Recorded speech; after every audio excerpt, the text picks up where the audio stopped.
Olá, tudo bem? Eu me chamo Orion, tenho 24 anos, sou engenheiro civil, estou fazendo MBA em gestão de projetos e tenho como um dos meus hobbies favoritos a leitura. E é por isso que eu estou aqui hoje. Mais um livro finalizado, mais um livro resumido, mais ideias para dentro da mente e eu vim aqui compartilhar essas ideias com vocês. O livro A Cabeça Bem Feita, do autor Edgar Morin. Edgar Morin é francês, tem 102 anos de idade, ainda é vivo, e em 1997 foi convidado pelo ministro da Educação francesa a apresentar uma proposta de reforma educacional dos saberes no país. Então esse livro ele foi publicado 2 anos depois, é uma síntese dessa proposta, em que o autor ele apresenta os males do sistema de aprendizado e, posteriormente, como deveria acontecer o processo de transformação do sistema educacional.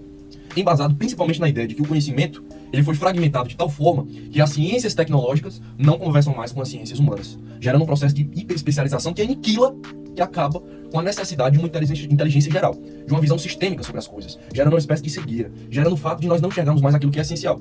Pode parecer um pouco complexo, mas eu vou explicar, vou tentar explicar de uma maneira mais acessível e por mais técnico que pareça ser esse livro, para quem trabalha com parte de ensino, para docentes, professores, enfim, na verdade é um livro que vai enriquecer quem puder ler. Tem muita informação aqui relacionada à condição humana dentro da Terra, dentro do universo, dentro da nossa sociedade. Muito aprendizado que eu vou mostrar agora para vocês. Vem comigo. Onde está o conhecimento que perdemos na informação? Onde está a sabedoria que perdemos no conhecimento? Sendo todas as coisas causadas e causadoras, mediatas e imediatas, ajudadas e ajudantes, mantidas por um elo natural e invisível que interliga as partes mais distintas e mais distantes, considero impossível conhecer as partes sem conhecer o todo, assim como conhecer o todo sem conhecer particularmente as partes. Ambas as citações estão presentes no livro A Cabeça Bem Feita. A primeira delas é de Thomas Eliot, que faz duas indagações. A primeira delas, onde está o conhecimento que perdemos na informação? Posteriormente ele indaga, onde está a sabedoria que perdemos no conhecimento? Interpretando essa frase, subentende-se que um conjunto de informações que interagem entre si vão gerar um conhecimento, e que diferentes conhecimentos que interagem entre si vão gerar, nesse caso todo, representado pela sabedoria. Veja que é um exemplo metafísico, no campo das ideias. Posteriormente eu vou trazer alguns exemplos no campo físico, no nosso dia a dia, nas estruturas hierárquicas enquanto familiar, enquanto membro de um time, enquanto funcionário de uma empresa, enfim. Essa é a estrutura piramidal e hierárquica de todo, composto por partes, está em todo canto ao nosso redor.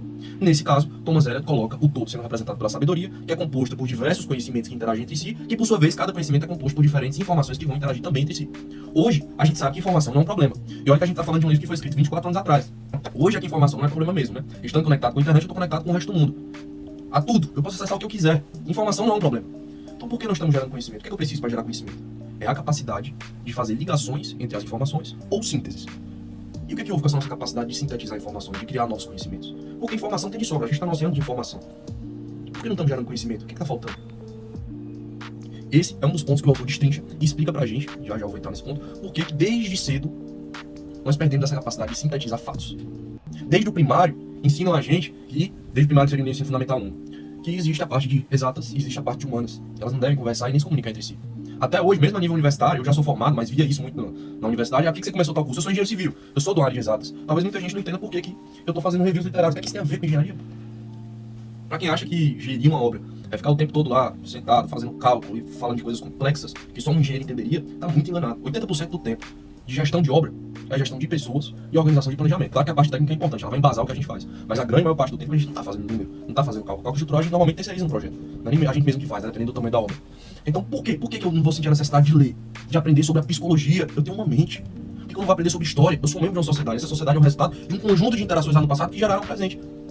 Tudo bem, eu sou de uma área de exatas. Você pode ser de uma área de exatas, você pode ser de uma área de humanas. Mas você precisa também da matemática. A matemática é uma linguagem, é uma forma de traduzir o mundo. O problema é que ensinam a matemática pra gente com formas decoradas. Não ensinam a gente a interpretar de fato o que os números querem dizer.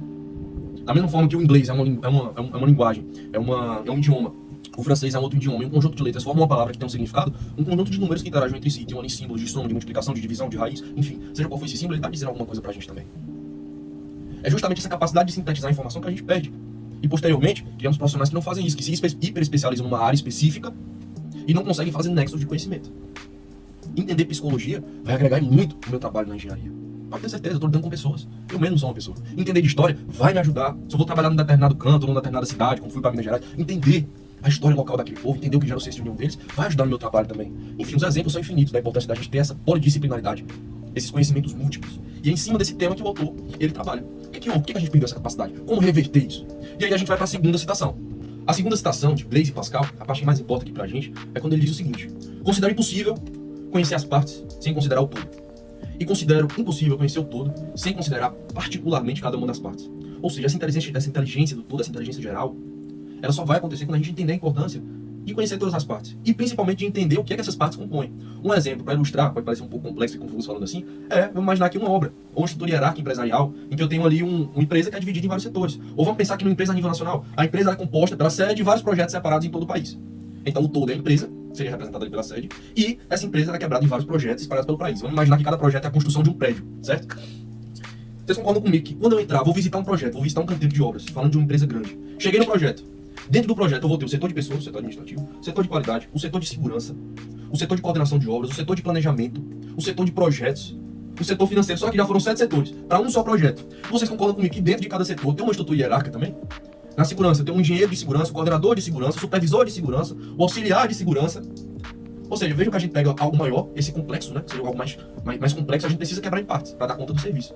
Aí vamos supor aqui uns projetos, vamos pegar como exemplo. O todo seria construir um prédio, certo? Dentro dessa estrutura, eu estou dentro de um projeto, o meu todo é construir um prédio. Para construir um prédio, eu preciso desses setores. Houve um motivo para eu pegar aquele conjunto de atividades que eu preciso fazer, que é o que o cliente me paga, né? Que é como eu vou gerar valor agregado, é a construção do prédio. Se eu construir o prédio, eu estou entregando aquilo que o cliente precisa. Mesmo se o cliente for nós mesmos para vender, enfim. O cliente precisa do prédio. Mas para fazer o prédio, não é daqui para amanhã que esse prédio vai surgir. A gente precisa seguir um conjunto lógico sequencial de atividades. E aí essas atividades, elas precisam ter o cara da qualidade, o cara da segurança, porque não faz sentido machucar as pessoas. A gente vai precisar ter o cara lá que vai coordenar o pedreiro, o servente, o eletricista, e aí tem mais uma estrutura hierárquica aí, que é das funções também, e aí é o que a gente chama de organograma da obra. A gente falando de engenharia aqui, organograma de qualquer função, na verdade, né, que é gerenciamento.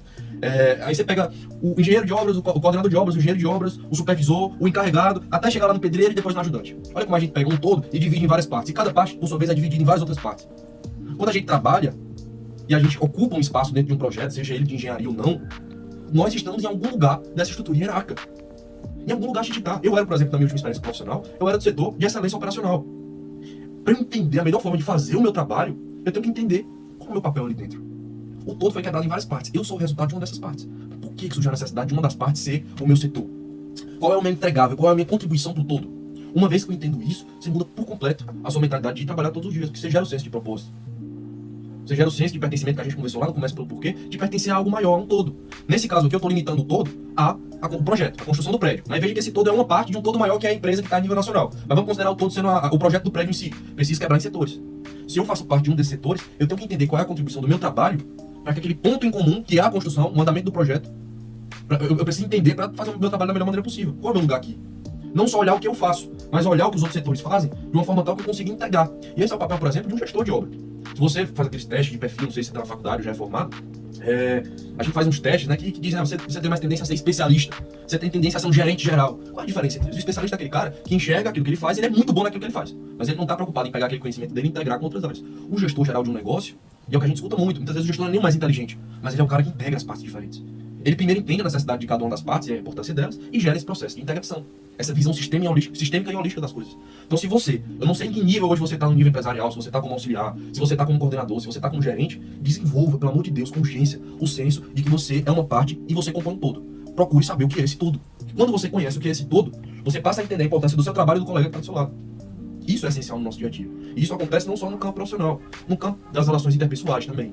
Familiar, você tem uma estrutura hierárquica que precisa ser respeitada. Enfim, a gente traz desde o primário, o autor mostra isso pra gente. A gente traz conosco essa incapacidade de enxergar e integrar, interagir esse conjunto de partes que formam um todo. Limitando assim a gente enxergar que existe um todo. E o meu papel cientista, o seu papel enquanto gestor, se você tiver algum cargo de liderança, é gerar esse senso de propósito e pertencimento a algo maior. E explicar a cada uma das partes, entender primeiramente a cada uma das partes a importância delas.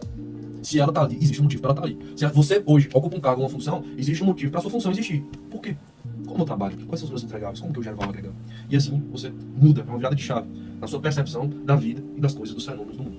Voltando para a escala de trabalho do autor, e eu espero que tenha ficado claro esse entendimento de partes e de todo, né, com esses exemplos mais aplicados no nosso dia a dia, o autor ele trabalha numa escala existencial. Ele vai de um ponto em que nós, seres humanos, fazemos parte de uma sociedade e que o conjunto de sociedades compõe a humanidade, que gera um todo, que seria a humanidade que está presente no planeta Terra, e ele vai numa escala micro. Imagine a Terra como uma escala macro, ele vai numa escala micro também, de nós enquanto indivíduos. Que dentro de nós há um mundo extremamente complexo de interações entre partes que geram um todo, e esse todo seríamos nós mesmos. Ou seja, são todas e partes dentro de todos e partes. Isso gera uma espécie de tecido interativo entre as partes, em que para eu entender o todo eu preciso entender as partes. E que muitas das vezes o que eu penso ser o todo, quando eu desperto esse senso de todo, eu vejo que o todo é uma parte de um todo ainda maior. O autor ele traz pra gente a cultura das humanidades, trazendo para o campo do ensino, a cultura das humanidades versus a cultura científica. Em que a cultura das humanidades, ela traz essa inteligência geral, mas que está ficando subdesenvolvida. É uma inteligência que faz questionamentos relacionados à condição humana. Qual vai ser o futuro da espécie? É uma inteligência mais genérica. Já a cultura científica, ela é uma cultura extremamente importante, porque acarreta importantíssimas descobertas, mas que infelizmente ela fragmenta o conhecimento de tal forma a aniquilar, a anular, a tirar a validade de tudo aquilo que não seja mensurável. Quando eu vejo uma criança chorando, por exemplo, eu vou entender o sentimento daquela criança pelo grau de salinidade das lágrimas dela ou por gerar um processo de identificação que vai além de um campo mensurável. É muito mais complexo. Quando a gente fala de ser humano, não é simplesmente pegar tudo que é mensurável e considerar como válido só aquilo que eu consigo calcular. Esse é um grande perigo. E o ponto aqui é, mas se não for assim vai ser como? Tudo bem, eu não tenho uma resposta, não tenho uma solução para isso. O autor ele também não dá uma solução perfeita para isso. E é justamente onde a gente entra com incerteza. Que é um outro campo que o autor explora muito bem e que ao invés de a gente achar que pode ter a certeza de tudo que acontece ao nosso redor, de ter esse controle, esse é um grande equívoco. Que a incerteza nasce com a gente e morre com a gente. E que cabe a nós aprendermos a conviver com a incerteza das coisas. Conhecer o humano não é separar o humano do universo, mas situar o humano dentro dele. Com essa abertura, o autor coloca pra gente que nós, enquanto seres dessa espécie humana, estamos em duas condições. Nós somos compostos por duas condições. A condição natural, em que nós somos seres físicos, químicos, biológicos, e a condição metanatural.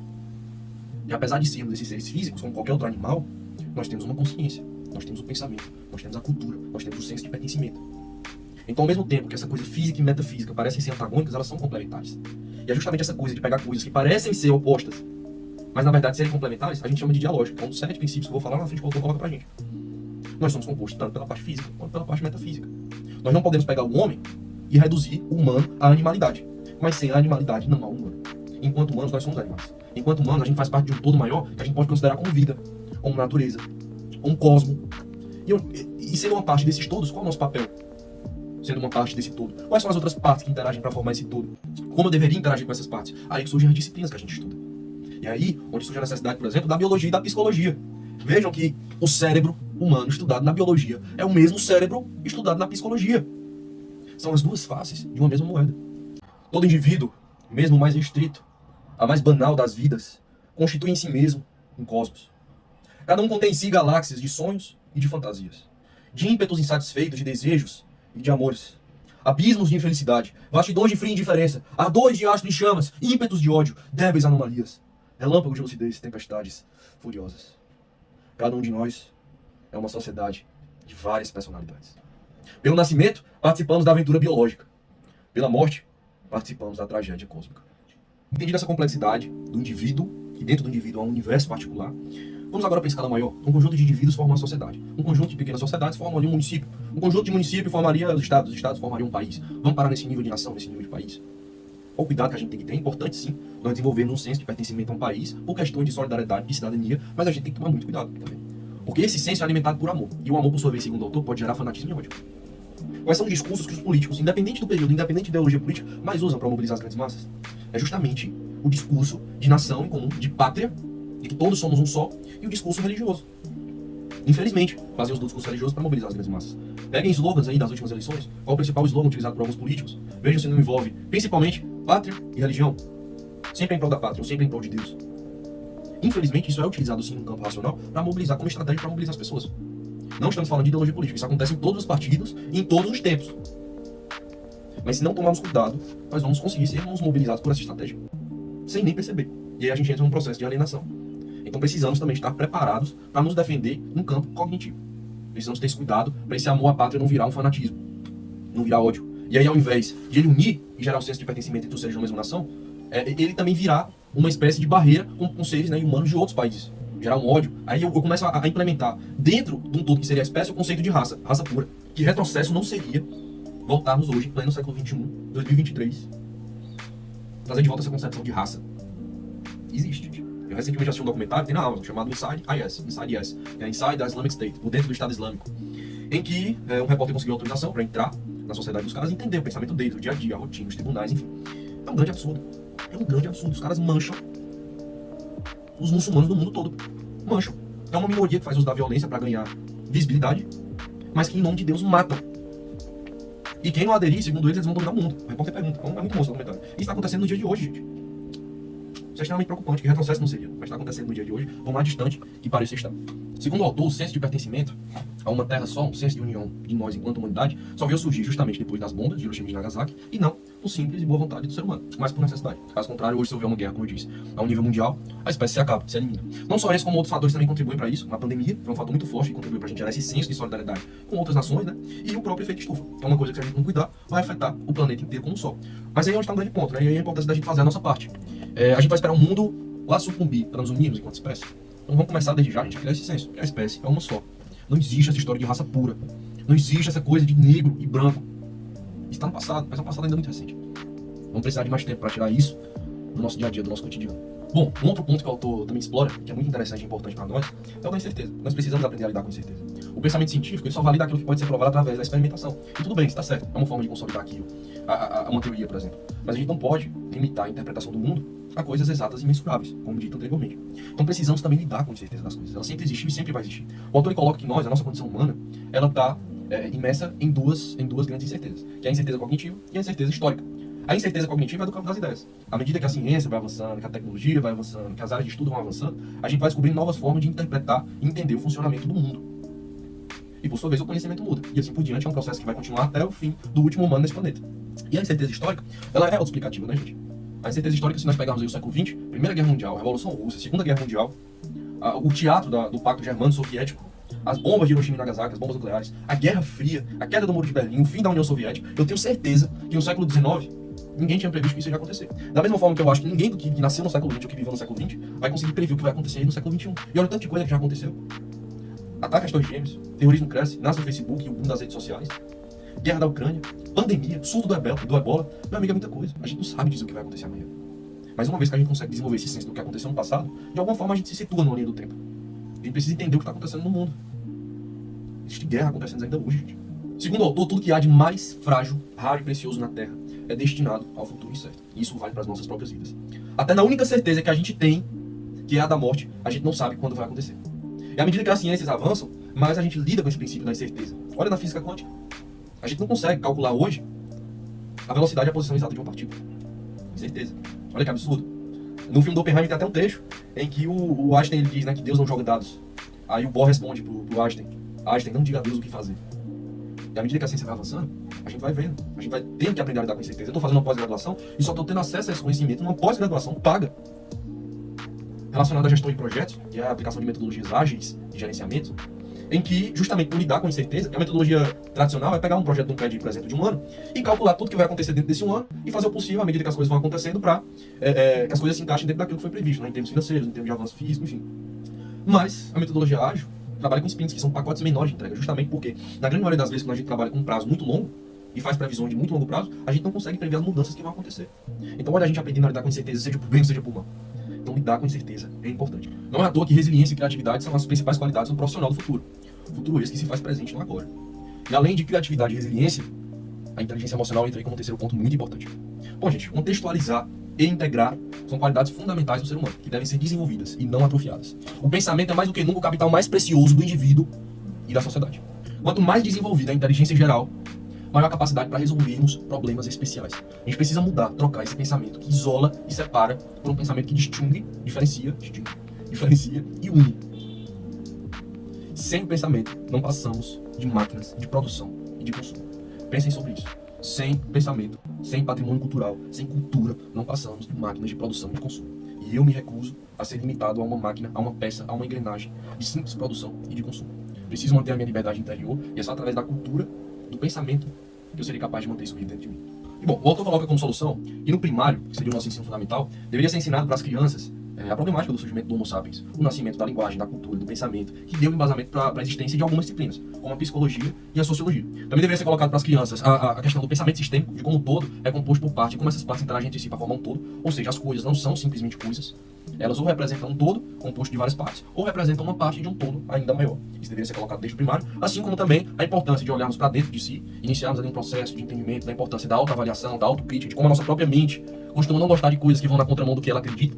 Né? E isso é muito importante para dar início a um processo de autodesenvolvimento e também desenvolvemos um olhar externo ao que está dentro da gente, que seria mostrar para as crianças como a cultura midiática é estruturada e como as crianças são envolvidas dentro desse processo, de forma a não ir na contramão das mudanças, né? Não ir na contramão das redes sociais, das mídias, mas mostrar através de exemplos como funciona essa estratégia de introdução deles, como eles fazem parte desse meio, como funcionam as estratégias para envolver e prender a gente, seja através de algoritmos, seja através de programas que mexam com pátria ou religião, enfim, lembra daquela conversa que a gente teve relacionado a criarmos um sistema de defesa no campo cognitivo também.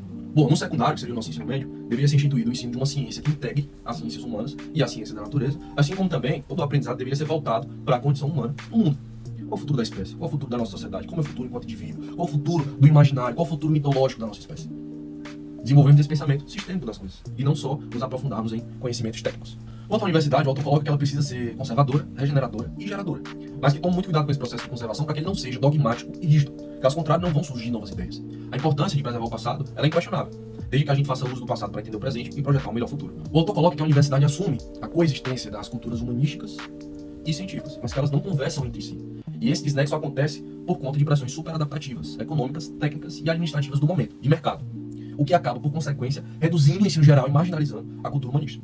Bom, é colocada uma proposta de uma espécie de dízimo epistemológico, um dízimo de conhecimento, em que todos os cursos, independente da área, devem ter 10% da sua duração voltado para um conhecimento comum. Ou seja, todos os estudantes que passarem pela universidade têm que aprender algumas matérias em comum que fomentem o desenvolvimento dessa inteligência geral e integradora. Bom, pessoal, caso tenham interesse, pesquisem sobre os 7 saberes de Edgar Morin. São saberes muito interessantes que dizem respeito a princípios. Princípio sistêmico, princípio hologrâmico, princípio circuito retroativo, princípio circuito recursivo, o princípio da dialógica, o princípio da auto-organização e o princípio da reintrodução do conhecimento em todo o conhecimento. São 7 princípios que não cabe a mim explicar aqui de um a um, caso o vídeo vai ficar muito longo, mas que eu peço que vocês pesquisem, depois vão gostar. E o grande desafio que o autor coloca e deixa bem claro pra gente: não se pode reformar a instituição sem reformar as mentes, mas não se pode reformar as mentes sem reformar as instituições. A sociedade produz a escola e a escola produz a sociedade. Como que eu vou mudar a sociedade sem antes mudar a escola? E vice-versa. É um desafio um tanto quanto paradoxal. Bom, pessoal, espero que vocês tenham gostado. Espero que eu tenha conseguido ter feito entender essa noção de sistêmica dos fatos, né, de todo e de partes, e tenha feito você refletir. Onde é que você está dentro de um todo? Que parte você representa de um todo? No campo profissional, no campo pessoal, no campo dos hobbies, enfim. Que parte você representa? O que é o todo que está ao seu redor? Importante vocês terem essas definições, eu tenho certeza que vai mudar muita coisa em relação à percepção do mundo. Espero que tenham gostado. Tem um livro ali que já está quase finalizado, vou começar a fazer o resumo para trazer para vocês também. E parece que vocês me dêem um feedback, caso tenham gostado, tá bom? Tamo junto, valeu, forte abraço.